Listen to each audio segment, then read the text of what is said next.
Good morning. હવે આજે નવું પ્રકરણ ભણીશું, બળ તથા ગતિના નિયમો.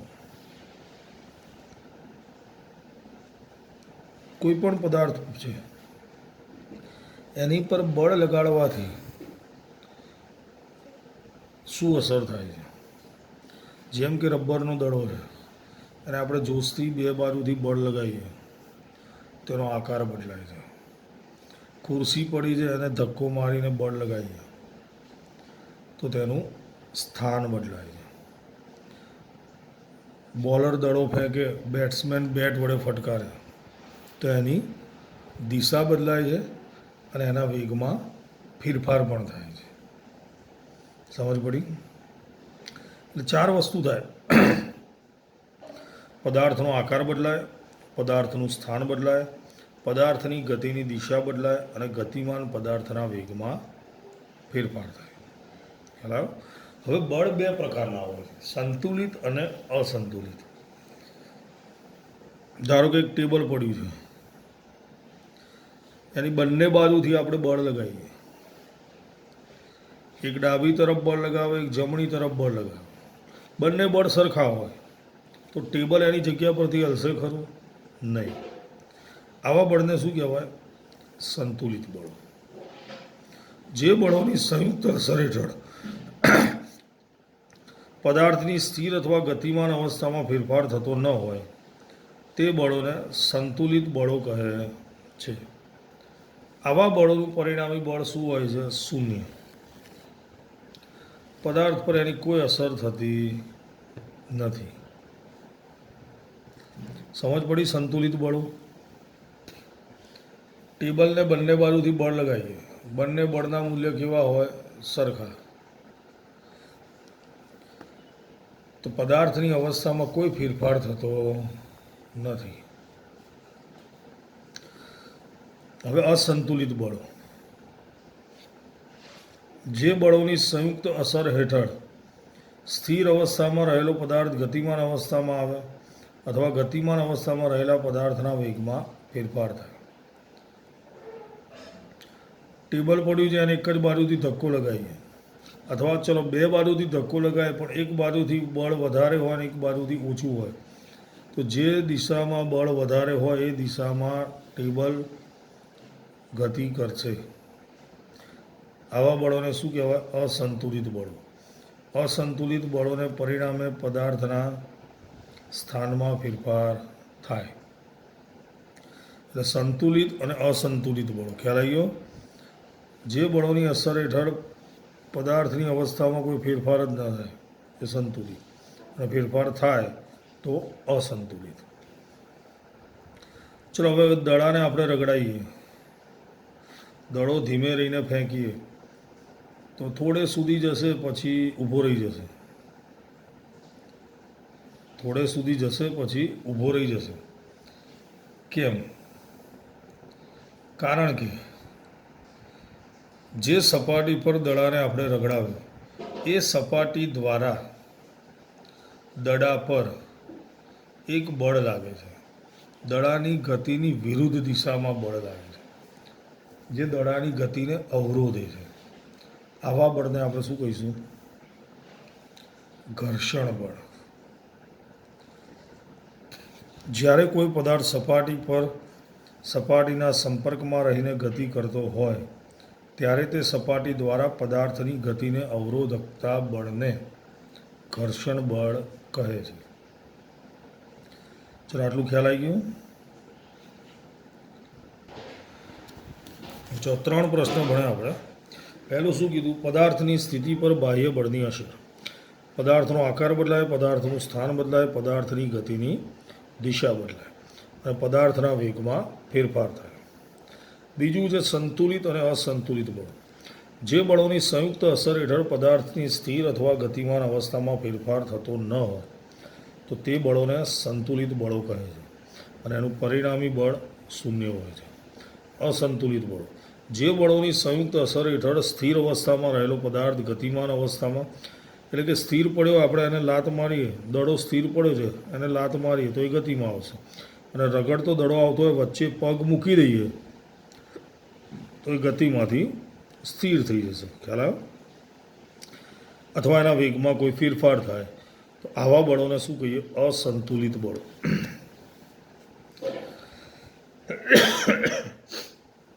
જ્યારે પદાર્થ કોઈ સપાટી પર સપાટીના સંપર્કમાં રહીને ગતિ કરતો હોય ત્યારે તે સપાટી દ્વારા પદાર્થની ગતિને અવરોધકતા બળને, દડાને આપણે રગડાઈએ. ચલો બે સપાટી લઈએ, એક લીસી છે અને એક ખરબચડી છે. બંને પર દડાને રગડાઈએ તો કઈ સપાટી પર દડો જલ્દી ઊભો રહી જશે અથવા ઓછું અંતર કાપશે? સિમ્પલ, ખરબચડી. ખરબચડી સપાટી હોય એટલે ઘર્ષણ બળ વધુ લાગે. લીસી સપાટી પર ઘર્ષણ બળ ઓછું લાગે, પણ લાગે તો ખરું જ. પૃથ્વી પર એવી કોઈ સપાટી નથી કે જેની પર ઘર્ષણ બળ ન લાગે. જો ઘર્ષણ બળ ન લાગે તો એ દડો ક્યારે ઊભો રહેશે? નહીં, અનંત અંતર સુધી જશે. પણ એવી કોઈ સપાટી પૃથ્વી પર નથી. સમજ પડી? ઘર્ષણ બળ તો લાગે જ. સપાટી દ્વારા પદાર્થની ગતિને અવરોધકતા બળને ઘર્ષણ બળ કહે છે. ખ્યાલ ગયો? હવે જોઈએ ન્યૂટન, સર આઇઝેક ન્યૂટન, જેમણે ગુરુત્વાકર્ષણ બળની શોધ કરી હતી. એમણે ગતિના કેટલાક નિયમો આપ્યા હતા. એમાં પહેલો નિયમ છે, જ્યાં સુધી પદાર્થ પર અસંતુલિત બાહ્ય બળ ન લાગે ત્યાં સુધી તે પદાર્થ સ્થિર અવસ્થામાં હોય તો સ્થિર અવસ્થામાં રહે છે, અને અચળ વેગી ગતિ કરતો હોય તો પોતાની ગતિ ચાલુ રાખે છે. જ્યાં સુધી પદાર્થ પર અસંતુલિત બાહ્ય બળ ન લાગે ત્યાં સુધી પદાર્થ પોતાની અવસ્થા બદલતો નથી. સ્થિર હશે તો સ્થિર જ રહેશે, અને ગતિમાં હશે તો ગતિમાં જ રહેશે.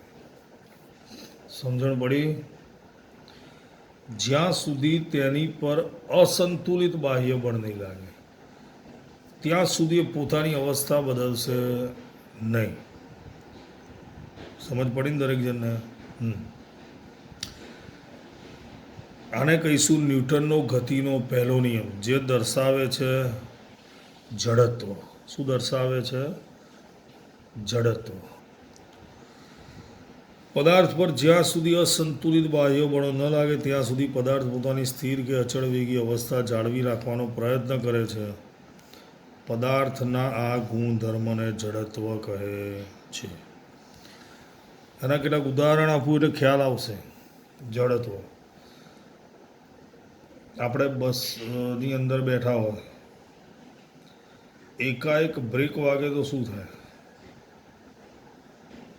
માથું અથડાય છે આગળની સીટ પર, રાઈટ? આવું થવાનું કારણ શું? બસ ગતિમાં છે, આપણું શરીર પણ ગતિમાં છે. બ્રેક વાગે એટલે શું ઊભું રહેશે? બસ કે આપણું શરીર? તો કે બસમાં બ્રેક લગાડી બસ સ્થિર થશે, પણ આપણું શરીર ગતિમાં હતું, જે ગતિમાં રહેવાનો પ્રયત્ન કરે છે. એટલે સામેની આગળની સીટે અથડાય છે. ખ્યાલ આવ્યો? સમજ પડી દરેકને? બસમાં આપણે ગતિ કરતા હોય ત્યારે આપણું શરીર પણ બસની સાથે ગતિમાં હોય છે. બસને બ્રેક વાગે છે, બસ સ્થિર થાય છે, આપણું શરીર ગતિમાં રહેવાનો પ્રયત્ન કરે છે અને આગળની સીટ પર અથડાય છે. આવું જ ક્યારે થશે? જ્યારે બસ ઉપડશે ત્યારે. બસ સ્થિર હોય, એકાએક ઉપડે એટલે આપણું શરીર પાછળની તરફ નમે છે. સમજણ પડી? કારણ કે બસ અને આપણું શરીર બંને સ્થિર હતા. બસ ગતિમાં આવે છે, આપણું શરીર સ્થિર રહેવાનો પ્રયત્ન કરે છે એટલે પાછળની તરફ નમે. આંબાના ઝાડ પર કેરી ઉગેલી છે, આપણે ડાળી હલાવીશું, કેરી નીચે પડશે. એમાં પણ આ જ વસ્તુ છે, જડત્વ. કેવી રીતે? તો આપણે ડાળીને હલાવીએ છીએ, કેરીને નહીં. ડાળીને હલાવીએ છીએ, કેરી સ્થિર રહેવાનો પ્રયત્ન કરે છે, આથી નીચે પડે છે. આને કહેવાય જડત્વ. કેરમ રમીએ છીએ, કેરમની કુકડીઓ ગોઠવીએ આપણે એકબીજા પર, સ્ટ્રાઇકર વડે જોશથી મારીએ તો નીચેની કુકડી ખસે છે, બાકીની ત્યાં જ રહેશે. કેમ? આપણે બળ લગાવ્યું નીચેની કુકડી પર, બાકીની કુકડીઓ તો સ્થિર જ રહેવાનો પ્રયત્ન કરશે. સમજણ પડે છે? એક કાચનો ગ્લાસ લઈએ, એની પર પત્તા આવે છે ને, પત્તા રમીએ ને, પ્લેઇંગ કાર્ડ્સ, એક પત્તું મૂકીએ, એની પર 5નો સિક્કો મૂકીએ. શેનો સિક્કો? 5નો. હવે પત્તાને જોશથી મારીએ તો શું થશે? પત્તું ખસી જશે, સિક્કો ગ્લાસમાં પડશે. જડત્વ. આપણે બળ શેની પર લગાવ્યું? પત્તા પર. સિક્કા પર બળ લગાવ્યું? નહીં. સમજણ પડી? એટલે શું થશે? પત્તું ખસી જશે, સિક્કો ત્યાં ને ત્યાં રહેવાનો પ્રયત્ન કરશે, પણ નીચેથી આધાર ગયો એટલે ક્યાં ગયો? ગ્લાસમાં.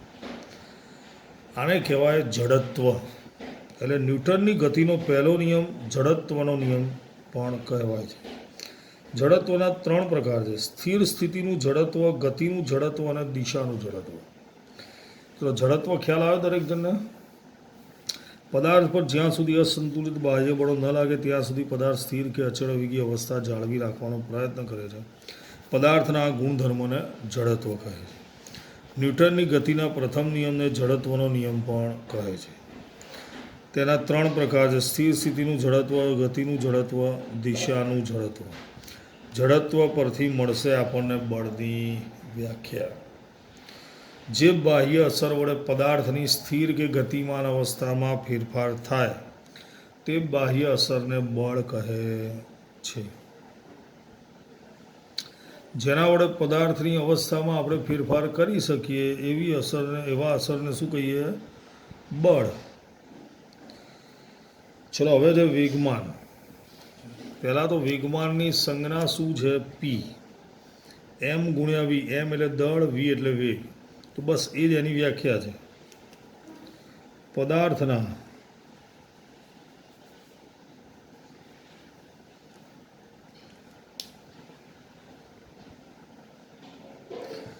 દળ અને તેના વેગ, પદાર્થના દળ અને વેગના ગુણનફળને, ફરીથી, પદાર્થના દળ અને વેગના ગુણનફળને પદાર્થનું વેગમાન કહે છે.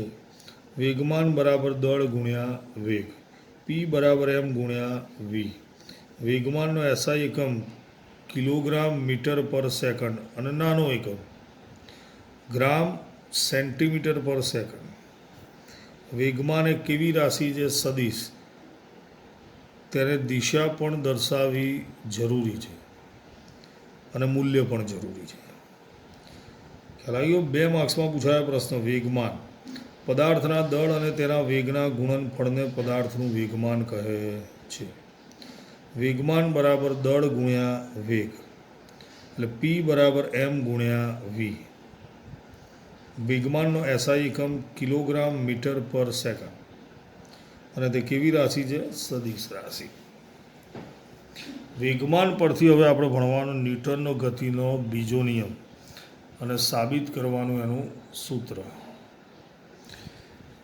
પદાર્થના વેગમાનમાં થતા ફેરફારનો સમય દર.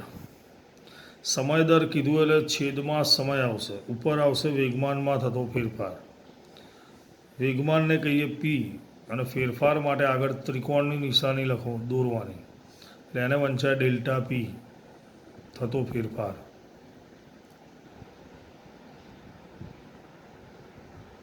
એટલે પદાર્થના વેગમાનમાં થતા ફેરફારનો સમય દર એટલે કે ડેલ્ટા પી છેદમાં ટી, તેના પર લાગતા બળ જેટલો અને બળની દિશામાં હોય છે. એટલે એફ બરાબર ડેલ્ટા પી અપોન ટી, આવું આપણે કહી શકીએ આ નિયમ પરથી. હવે એ સાબિત કરવા માટે આપણે ધારી લઈએ એમ દળ ધરાવતો પદાર્થ છે. સુરેખ પથ પર યુ જેટલા પ્રારંભિક વેગથી ગતિ કરે છે. ટી સમયમાં તે પદાર્થ અચળ પ્રવેગી ગતિ કરી એફની અસર હેઠળ વી જેટલો વેગ પ્રાપ્ત કરે છે. એમ, યુ, ટી, એફ અને વી 5 સંજ્ઞાઓ દર્શાવવાની છે. MUT મૂટ FV MUT FV line sir. હવે લખવાનું છે. પહેલાં શું છે? એમ કોઈ એમ દળ ધરાવતો પદાર્થ સુરેખ પથ પર યુ જેટલા પ્રારંભિક વેગથી ગતિ કરે છે. ટી સમયમાં તે પદાર્થ અચળ પ્રવેગી ગતિ કરી એફની અસર હેઠળ વી જેટલો વેગ પ્રાપ્ત કરે છે. ઓકે.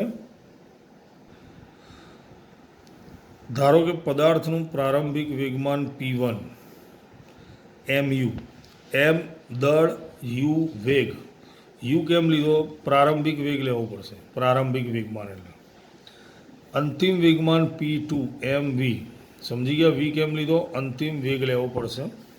ટી સમયમાં પદાર્થના વેગમાનમાં થતો ફેરફાર ડેલ્ટા પી ચલે છે. આને કહેવાય ચલનની નિશાની.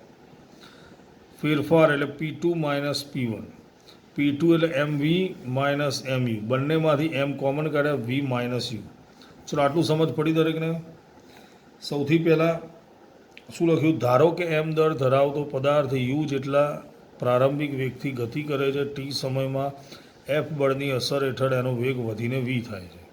એટલે પ્રારંભિક વેગમાન MU, અંતિમ વેગમાન MV, ફેરફાર ડેલ્ટા પી ચલે છે P2 માઇનસ P1. આટલું મળી ગયું. હવે પદાર્થના વેગમાનમાં થતા ફેરફારનો દર હોય એટલે છેદમાં શું આવે? સમય. એટલે આ ફેરફાર હતો, છેદમાં સમય ટી. ન્યૂટનની ગતિના બીજા નિયમ અનુસાર લાગતું બળ એફ. જે બીજો નિયમ લખ્યો ને એમાં શું હતું? વેગમાનમાં થતા ફેરફારનો સમય દર એફ જેટલો હોય છે. એટલે એફ ચલે છે એમ વી માઇનસ યુ અપોન ટી. ચલનની નિશાની દૂર કરીએ તો અચળાંક લખવો પડે. કયો અચળાંક લખ્યો? કે. હવે પ્રવેગની વ્યાખ્યા મુજબ વી માઇનસ યુ અપોન ટી બરાબર શું થાય? એ. એટલે વી માઇનસ યુ અપોન ટીની જગ્યાએ શું લખ્યું? એ. કેને અચળાંક કહીએ જેની વેલ્યુ 1 લઈએ અત્યારે હાલ. તો એફ બરાબર એમ ગુણ્યા એ. 4 માર્ક્સનો પ્રશ્ન છે IMP. ન્યૂટનનો ગતિનો બીજો નિયમ લખો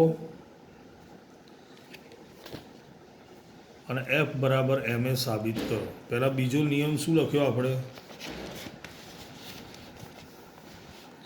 પદાર્થના વેગમાનમાં થતા ફેરફારનો સમય દર તેના પર લાગતા અસંતુલિત બળ જેટલો અને બળની દિશામાં હોય છે. ધારો કે કોઈ એમ દળ ધરાવતો પદાર્થ સુરેખ પથ પર યુ જેટલા પ્રારંભિક વેગથી ગતિ કરે છે. ટી સમયમાં તે પદાર્થ અચળ પ્રવેગી ગતિ કરી અચળ બળ એફની અસર હેઠળ વી જેટલો વેગ પ્રાપ્ત કરે છે. પદાર્થનું પ્રારંભિક વેગમાન P1 બરાબર MU, અંતિમ વેગમાન P2 બરાબર MV. ફેરફાર એટલે P2 માઇનસ P1. ફેરફારનો દર એટલે છેદમાં ટી. બીજા નિયમ મુજબ એફ ચલે છે ફેરફારનો દર. ચલનની નિશાની દૂર કરી અચળાંક મૂક્યો કે. વી માઇનસ યુ અપોન ટી એટલે થાય એ. એફ બરાબર એમ એ. ખ્યાલ આવે દરેકને?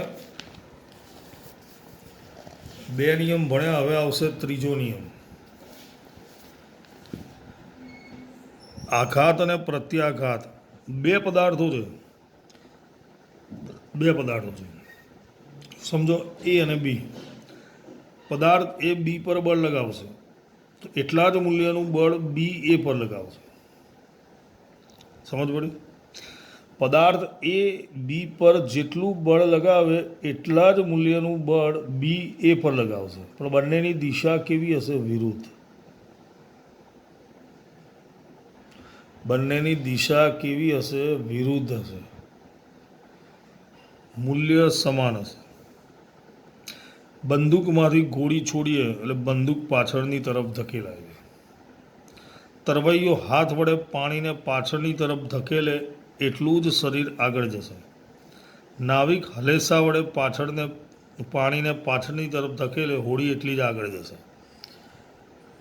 નાવડી એટલે કે હોડીમાં બેઠા હોય, કૂદકો મારીને કિનારા પર આવીએ તો કૂદકો મારીએ ત્યારે જેટલું બળ લગાવે એટલા જ બળથી હોડી પાછળની તરફ જાય છે.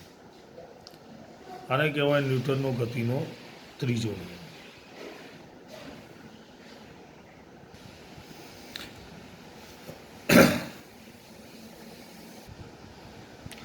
ચલો સૌથી છેલ્લે આવશે વેગમાન સંરક્ષણનો નિયમ. લખો અને સાબિત કરો. બે પદાર્થો લીધા છે એ અને બી, જેના દળ છે એમ એ અને એમ બી. એક જ દિશામાં બંને ગતિ કરે છે. આનો વેગ યુ એ, આનો વેગ યુ બી. બંનેનો વેગ અલગ અલગ છે. યુ એ યુ બી કરતાં વધારે છે. આનો વેગ વધારે છે, આનો વેગ ઓછો છે. બંને અથડાય છે. આનો વેગ વધારે એટલે અથડાશે તો ખરું જ. બંને અથડાય છે ટી સમય માટે. એટલે એ બી પર બળ લગાવે છે, બી એ પર બળ લગાવે છે. ખ્યાલ? હવે અથડામણ પછી આનો વેગ વી એ, આનો વેગ વી બી કેટલો છે આપણને ખબર નથી. વધારે કે ઓછો કયો છે ખબર નથી. પણ પહેલાં આટલું લખવાનું. ફરીથી ધારો કે બે પદાર્થો એ અને બી, જેમના દળ અનુક્રમે એમ એ અને એમ બી છે, સુરેખ પથ પર એક જ દિશામાં યુ એ અને યુ બી જેટલા વેગથી ગતિ કરી રહ્યા છે. તેની પર બીજા કોઈ પણ પ્રકારનું અસંતુલિત બળ લાગતું નથી. ટી સમય માટે અથડાય છે. અથડામણ દરમિયાન દડા એ દ્વારા બી પર લાગતું બળ એફ બી એ અને દડા બી દ્વારા એ પર લાગતું બળ એફ એ બી છે. ધારો કે અથડામણ બાદ દડા એ અને બીના વેગ વી એ અને વી બી છે. આજે ત્રણ મુદ્દા છે એ આના પરથી લખતા આવડે. ધારો કે બે પદાર્થો એ અને બી, જેના દળ અનુક્રમે એમ એ અને એમ બી છે, એક જ દિશામાં યુ અને યુ બી જેટલા અલગ અલગ વેગથી ગતિ કરે. તેના પર બીજા કોઈ પ્રકારનું અસંતુલિત બળ લાગતું નથી. ટી સમય માટે અથડાય છે. અથડામણ દરમિયાન એ દ્વારા બી પર લાગતું બળ એફ બી એ, બી દ્વારા એ પર લાગતું બળ એફ એ બી. અથડામણ બાદ એ અને બીના વેગ વી અને વી બી થાય છે. હવે આપણે શોધીએ વેગમાન બંનેનું. અથડામણ પહેલાંનો અને અથડામણ બાદનો. જુઓ, અથડામણ પહેલાં દડા એનું વેગમાન પી એમ. વેગમાનનું સૂત્ર શું છે? દળ ગુણ્યા વેગ. તો દળ તો એનું એમ એ છે અને અથડામણ પહેલાં એનો વેગ કેટલો હતો? યુ એ. એવી રીતે બીનું વેગમાન. કુલ વેગમાન પી આઈ, બંનેનો સરવાળો. ઓકે. અથડામણ બાદ એનું વેગમાન પી ડેશ એ. દળ તો એમ એ અને અથડામણ પછી એનો વેગ કેટલો હતો? વી એ. દળ ગુણ્યા વેગ, બીનું વેગમાન, કુલ વેગમાન પી એફ. ખ્યાલ આવે એટલી વસ્તુ? વેગમાનનું સૂત્ર શું છે? દળ ગુણ્યા વેગ. દળ તો બધો સરખો જ છે. એનું દળ એમ એ, બીનું દળ એમ બી. ખ્યાલ આવે?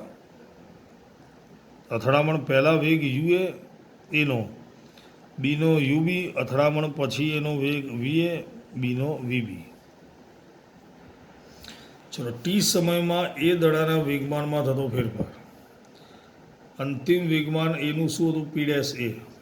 અથડામણ પછી પહેલાં પી એ, પી ડેશ એ એટલે એમ A V A minus M A U A. સમય દર એટલે છેદમાં ટી. આ જ રીતે ન્યૂટનના ગતિના બીજા એ દડા બી દ્વારા લાગતું બળ એફ એ બી એટલે આટલું થશે.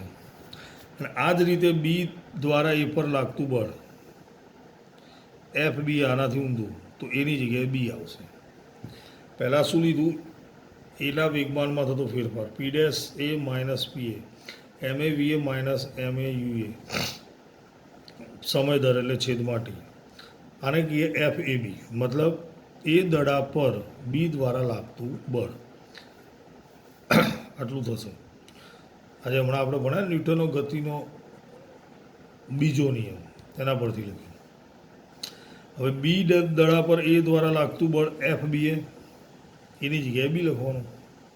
ત્રીજો નિયમ શું કહે છે? બંને બળ સરખા હોય પણ વિરુદ્ધ દિશામાં હોય એટલે એક માઇનસ લઈશું. બંને દળ કેવા હોય?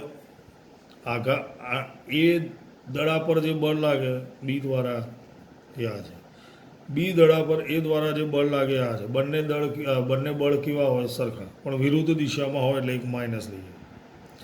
એફ એ બીની કિંમત આ રહી, એફ બી એની કિંમત આ રહી, પણ આગળ માઇનસ આવશે.